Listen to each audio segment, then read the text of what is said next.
কারো মৌখিক অভিযোগের মাধ্যমে মৌখিকভাবে বলার পরে থানার ভারপ্রাপ্ত কর্মকর্তা সেটা অনুলিখন করতেন, করে ওখানে তার সই স্বাক্ষর নিতেন। সেটা লং বিফোর পাকিস্তানি আমলের সময় অথবা তারও আগে। এখন যেটা হয়েছে মোস্টলি, যেহেতু এটা হয়তোবা আমাদের শিক্ষিতের হার বেড়েছে, সবাই নিজের হাতে লিখে নিয়ে আসেন। যখন একজন কমপ্লেনেন্ট, যাকে আমরা আইনের ভাষায় বাদী বলি, উনি যখন নিয়ে আসেন তখন আমাদের উপরে এটা আমাদের আইনে কম্পালশন, আমরা এর বাইরে যেতে পারি না। ওইটা আমাদেরকে পুলিশকে মামলা হিসেবে রুজু করতে হয়। এবং এখানে ইট ডাজন্ট ম্যাটার যে এটা সত্য না মিথ্যা, এই যাচাই করার আমার কোনো সুযোগ নেই। অভিযোগ যেটা দেন সেটা আমাকে এক্স্যাক্টলি ওইটাই মামলা হিসেবে নিয়ে নিতে হয়।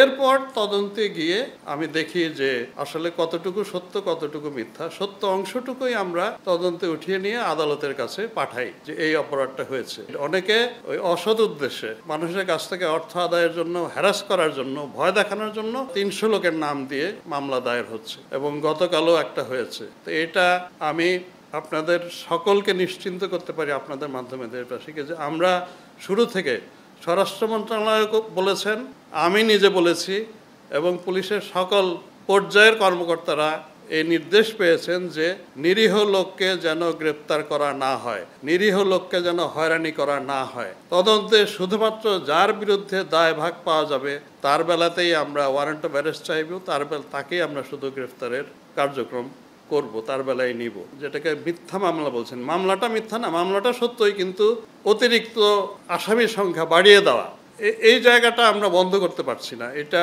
আসলে আইনে আমাদের এই সীমাবদ্ধতাটা রয়েছে।